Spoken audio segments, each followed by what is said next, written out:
Director Tsai Ming Liang's The Hole takes place in 1999, just before the turn of the millennium.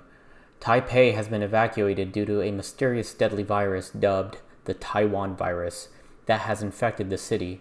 Most of the city has evacuated, but some residents refuse to leave and hunker down inside of their apartments. With the city now being cut off from resources and aid, many of the residents begin to feel abandoned by the government. This sentiment mirrors director Tsai Ming Liang's feeling towards Taiwan when seeking financing for the film.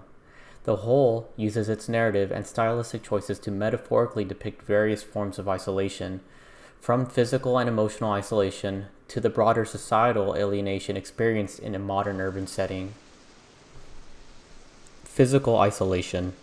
The mise-en-scene gives the viewer insight on the man upstairs and his lifestyle. His room is generally cluttered with empty alcoholic beverages and packets of cigarettes. The decor suggests that he lives alone. The set is void of family portraits or a sense of hobbies or interest. Bland colors also further add to the sense of isolation and depression. Outside of his apartment, rain can be seen and heard, setting the tone for the rest of the film. In fact, the rain never stops. The director's brilliant use of sound design jackhammers the viewer's auditory senses. If you didn't hate rain, you will by the end of this film. The man upstairs eats alone, works alone, and drinks alone, and his only companion is seemingly a stray cat. His store has one customer throughout the entirety of the film, and he doesn't buy anything. Meanwhile, the woman downstairs is ensnared by her own isolation. Her empty mailbox reflects the absence of connections in her life. As she fights to dry her water-soaked apartment, the constant rain outside serves as a relentless reminder of her physical isolation. The use of long takes in this scene provides the viewer with the reality of mundane tasks and helps to convey that lonely feeling of preparing food for oneself. Just like the man upstairs, she also eats alone. There isn't a sense of community in this apartment complex. Urban alienation. The apartment building itself becomes a microcosm of urban alienation. Neighbors remain isolated, their problems echoing within the confines of the apartments. Additionally, off-screen, the man can detect some sort of threat and then retreats into his apartment. They are both curious but powerless to do anything about that. The news radio exemplifies the urban isolation by describing the effects of the virus. They advise that people who are infected behave like cockroaches, that is, crawling on the floor like one, avoiding lights, and then crawling into dark spaces. We see an example of this here. Also, the news radio advises that cockroaches are a vector for the disease, something that would be unavoidable in a densely packed apartment complex. Surrealist isolation, the musical pieces. Throughout the film, there are several dreamlike elements, including musical sequences. These sequences, generally during a stressful situation involving the woman, can be seen as a metaphor as a way for her to escape her harsh realities, or in other words, to isolate herself from her conditions. Each song incorporates an element or theme relating to the situation. Starting with the first musical sequence, the woman was just about to relax after exfoliating her face, only to discover that a hole has been punched through her ceiling. The camera holds on the hole uncomfortably long, and there's no light that shines through. A cockroach crawls out of the hole, and that's about it.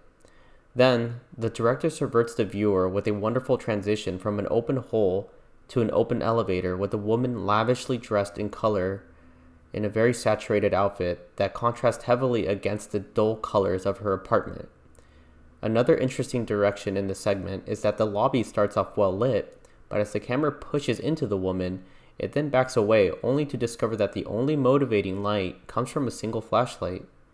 Also, the woman never steps out of the elevator in the musical section, which serves as a metaphor to her confinement in quarantine. We are treated to a scene that conveys information on the state of mind of the woman. She's been hoarding toilet paper, surrounding herself with inanimate materials. Sound familiar? She notices that the man upstairs is peeping through the hole, and this starts the beginning of a strange relationship of annoying each other. She's clearly upset with the man looking, and that's when the next song begins. The general theme of this song heavily implies that she's bothered and wants the man upstairs to quote-unquote take a hike. It's important to note that every song going forward features heavy rain in the background, mirroring the real world. This commentary may suggest that although she can momentarily escape an uncomfortable situation using music, she isn't able to escape the rain and the reality of the conditions she's in. To further show her state of isolation, the song ends with the woman behind a barrier of metal bars. The woman downstairs notices the man upstairs. She's drenched in water but stays put and briefly makes eye contact with the man upstairs. She desires him after being so isolated. The frame separates the two characters that is symbolic of their individual lives. They both yearn for a human connection. The next song symbolizes the push and pull relation that has been developed between both characters. As mentioned before, it continues to rain heavily in her dream. The woman downstairs takes a bath to try to relax, but she's got a pretty bad case of the sniffles. This musical segment, my favorite one in the film, symbolizes how her current state of isolation may in fact have resulted in her becoming sick. The woman can't catch a break. She's always wet and exposed to the elements. Her sickness was inexorable given her living situation. The song is beautifully choreographed with the woman walking up and down the stairs, much like the ups and downs of her life. She's surrounded by male background dancers that she attempts to fight off, the males possibly representing the virus. In quite possibly the film's most depressing scene and the woman's lowest point, she lies on her mattress and coughs. She notices that her tiny bedroom is leaking and the floor completely saturated in water. She's on a metaphorical lonely island, sobbing and completely broken. She succumbs to the virus and crawls into her toilet paper fort. Simultaneously, the man upstairs is also mourning uncontrollably, attempting to widen the hole between them. When isolated, both characters cope in their own ways, the man by using alcohol and the woman by fantasizing through music. While inside of her toilet paper haven, an almost heavenly warm light is cast onto her fort. She musters all of her strength and the man pulls her up into his apartment. And in the musical sequence, the film ends where it began. She doesn't sing this time, they just embrace each other, and the film ends. In an interview with WSWS, director Tsai Ming Liang says, quote, "The musical numbers are weapons that he uses to confront the environment at the end of the millennium," end quote.